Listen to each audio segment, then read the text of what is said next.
नमस्कार, स्वागत है आपका द न्यूज पर। मैं हूं आपके साथ शेरन। एक तरफ लोकसभा चुनाव के रिजल्ट जिस तरीके से आए वो चौंकाने वाले थे, पर इसी के बीच में अगर बात करें उड़ीसा में भारतीय जनता पार्टी की प्रचंड जीत जिसने 4 झंडे लगा दिए। जी हां, आज उसी उड़ीसा की जीत को लेकर एक बड़ा ऐलान जो है वो भारतीय जनता पार्टी के द्वारा किया गया है। जिस तरीके से एक आदिवासी नेता जो कि 4 बार तक रहे विधायक, यानी कि आपके लिए बता दें कि मोहन चरण को मुख्यमंत्री बनाया गया है, यानी कि मुख्यमंत्री की शपथ जो है वो जल्द ही मोहन चरण मांझी लेंगे, जो कि एक आदिवासी चेहरा है। आपके लिए बता दें कि मोहन चरण मांझी को मुख्यमंत्री बनाने का फैसला जिस तरीके से बीजेपी के द्वारा लिया गया है, इस फैसले की काबिले तारीफ जो है वो सोशल मीडिया पर जमकर हो रही है, क्योंकि चरण मांझी कई साल यानी कि बीते सालों से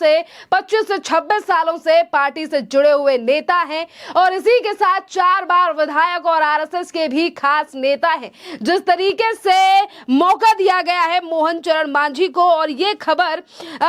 यानी कि देखिए, ये खबर जब सामने आई तो उनके परिवार के लिए भी ये किसी चमत्कार से कम नहीं था। जिस तरीके से भारतीय जनता पार्टी के द्वारा परिवारवाद, नेपोटिज्म से हटकर एक आदिवासी चेहरे को फिर एक बार उड़ीसा में मौका दिया गया है और उड़ीसा में बीजेपी की सरकार ये 25 साल बाद बनी है। इसी के साथ हम आपको बताते हैं कि आखिरकार कौन है मोहन चरण मांझी और आखिरकार इनके मुख्यमंत्री बनाने जाने पर क्या क्या रिएक्शन जो हैं वो सामने आ रहे हैं। और शपथ समारोह में हिस्सा लेने के लिए उत्तर प्रदेश के मुख्यमंत्री सीएम योगी आदित्यनाथ, प्रधानमंत्री नरेंद्र मोदी और कई बड़े दिग्गज नेता जो हैं वो पहले ही उड़ीसा पहुंच चुके हैं। इसी के साथ सुनिए आखिरकार क्या कह रहे हैं मोहन चरण मांझी जब उन्होंने सुना कि उन्हें बनाया जा रहा है मुख्यमंत्री, और बीजेपी और अपनी जीत को लेकर देखिए तमाम बातें जो हैं वो मोहन चरण मांझी के द्वारा कही गई हैं।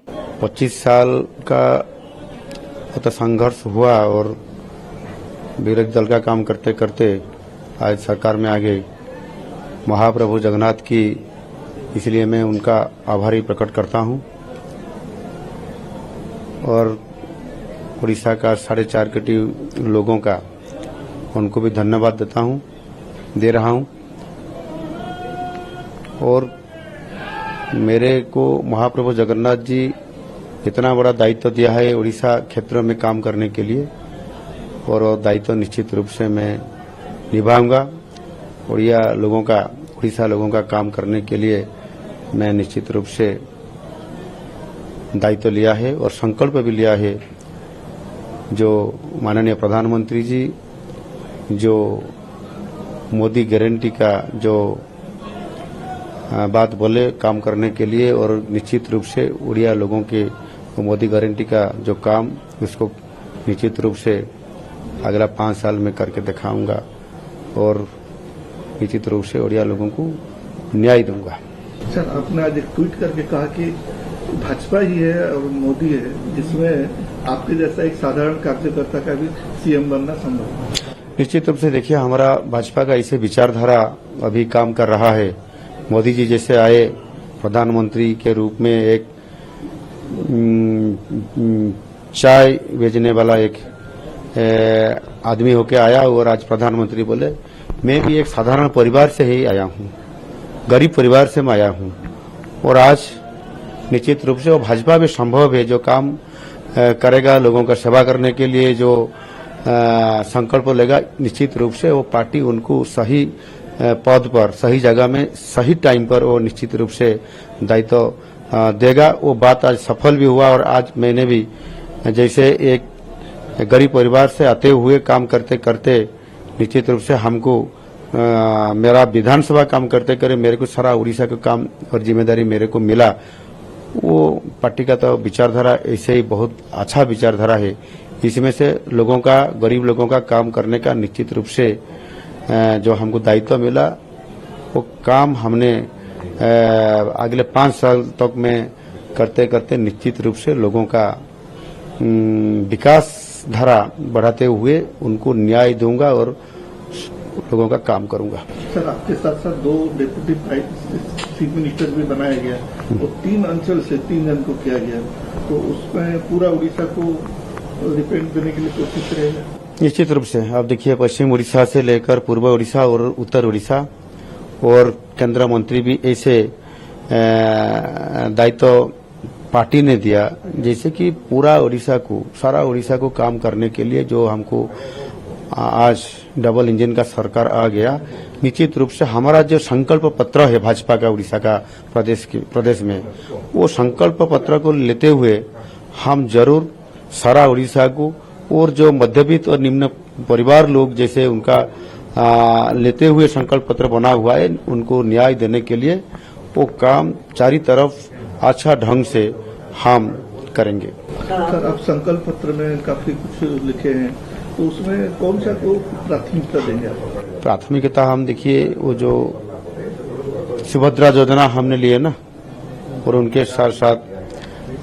जगन्नाथ महाप्रभु मंदिर का जो चारिद्वार खोलने का, और जो किसानों का जो हमने एमएसपी बढ़ाने के लिए जैसे हम हमारा संकल्प पत्र में हमने घोषणा किए हैं, उसको लागू करने के लिए निश्चित रूप से हमारा सरकार पहले चरण में अगला 100 दिन में कैसे वो काम शुरू होगा, इसलिए हम जरूर देखेंगे। सर, इस बार विपक्ष भी काफी स्ट्रांग रहेगा, तो कैसा मुकाबला होगा विधानसभा में? देखिए, विरोधी दल का भी स्ट्रांग रहना का भी आवश्यकता है, वो हमको सुझाव तो जरूर देंगे ना। हमारा मैंडेट के लेते हुए और संकल्प पत्र के लेते हुए हम काम करेंगे, इसमें से जरूर अच्छा ही निकलेगा, लोगों का भलाई के लिए, डेवलपमेंट करने के लिए, सेवा करने के लिए, और निश्चित रूप से अच्छा काम ही होगा। मेरा काफी एक्सपीरियंस है विधानसभा और हाउस चलाने के लिए। अलायंस गवर्नमेंट में मैंने जैसा गवर्नमेंट डेप्यूटी चीफ था, अपोजिशन में चीफ हुई, मैंने 5 साल कठिनाई परिस्थिति में मैंने काम किया, और चीफ मिनिस्टर का साथ भी मैंने सहयोग करने के लिए मैं देखा है पहले चीफ मिनिस्टर ने कैसे काम कर रहे हैं, और मैं भी सहयोग में उनके साथ थी। इसलिए मेरे को आज लग रहा है कि निश्चित रूप से सरकार अच्छा ढंग से चलेगा, और हम भी सरकार को ठीक ढंग से चला के लूंगा, क्योंकि महाप्रभु जगन्नाथ का आशीर्वाद है और 4.5 कोटी उड़िया लोगों का हमारा साथ उनका शुभेच्छा और आशीर्वाद है। तो निश्चित रूप से उनका काम ठीक ढंग से सही समय पर 5 साल में निश्चित रूप से हमारा पार्टी और लोगों का साथ, पब्लिक के साथ, निश्चित रूप से पब्लिक के साथ हम काम करते करते निश्चित रूप से उनको न्याय दिलाऊंगा। देखिए, सीधे सीधे तौर पर जो है वो मोहन चरण मांझी ने शुक्रिया अदा किया है जनता का, जिस तरीके से भरोसा दिखाते हुए ज्यादातर सीट जो है वो पूरी की पूरी भारतीय जनता पार्टी के झोली में डालने का काम जो है वो उड़ीसा की जनता के द्वारा किया गया। और इसी के साथ आपके लिए बता दें कि मोहन चरण मांझी ने इन चीजों का जिक्र भी किया है कि जो जनता के मुद्दे हैं उस पर हम तत्पर सदैव जनता के साथ रहेंगे, और जिस तरीके से मोदी सरकार का ये वादा है कि डबल इंजन की सरकार जो है वो ज्यादा काम कर दिखाएगी, और वही विकास जो है वो हम उड़ीसा में करेंगे, जो लोगों की जरूरत है उस पर भी अमल किया जाएगा। देखिए, एक तरफ तो इन तमाम चीजों को लेकर मोहन चरण मांझी ने अपनी बात को आगे रखा है, पर वहीं बात करें, देखिए मोहन चरण मांझी जो है वो एक साधारण व्यक्ति हैं, 4 बार विधायक रह चुके हैं, और जब इन्हें मुख्यमंत्री बनाया गया, जिस समय पर रक्षा मंत्री राजनाथ ने इस बात की घोषणा की, तो उस समय पर इनके परिवार को भी यकीन नहीं हुआ। जी हां, मोहन के परिवार में कभी किसी ने नहीं सोचा था कि वो एक दिन उड़ीसा के मुख्यमंत्री बनेंगे। इसी के साथ मोहन चरण मांझी की मां, पत्नी और दोनों बेटे भुवनेश्वर में सरकारी क्वार्टर में रहते हैं। मंगलवार को मोहन को उड़ीसा का नया मुख्यमंत्री घोषित किया गया, और ये खबर सबसे पहले स्थानीय समाचार चैनलों के द्वारा मिली। तब मोहन के घर लोग तब मोहन चरण के लोग इस पूरी खबर से अनजान थे। एजेंसी के अनुसार मोहन की पत्नी प्रियंका ने कहा कि मैंने कभी नहीं सोचा था कि वो मुख्यमंत्री बनेंगे। मुझे उम्मीद थी कि नए भाजपा मंत्रिमंडल में वो मंत्री बन सकते हैं। अविश्वास और गर्व से भरी आवाज में मोहन चरण मांझी की पत्नी प्रियंका ने कहा कि मेरे पति सीएम बनने की खबर और मेरे परिवार के लिए एक आश्चर्यजनक सूचना थी और इसी के साथ उनकी पत्नी ने अपने परिवार के साथ ये न्यूज जो है वो टीवी चैनल पर देखी और इसी के साथ तमाम परिवारजनों की बाइटें सामने आ रही हैं और इसी बात का जनता जो है वो शुक्रिया अदा कर रही है कि फैसले लेने में जो है वो बीजेपी काफी ज्यादा जो है वो अच्छे फैसले लेती है। जिस तरीके से एक आदिवासी चेहरे यानी कि मोहन चरण मांझी को आगे किया गया है, उन्हें मुख्यमंत्री बनाया गया है। आपके लिए बता दें कि 2022 में भी जब प्रेसिडेंट के लिए चेहरा चुना गया तो वहां से भी पिछली जातियों में से ही आती है देश की राष्ट्रपति द्रौपदी मुर्मू, जिनको आगे लेकर आने वाला कोई और नहीं बल्कि भारतीय जनता पार्टी है। और इसी के साथ अगर बात करें प्रधानमंत्री नरेंद्र मोदी को लेकर लगातार टिप्पणी करने वाले, देखिए आप हमेशा ही अपने बयानों को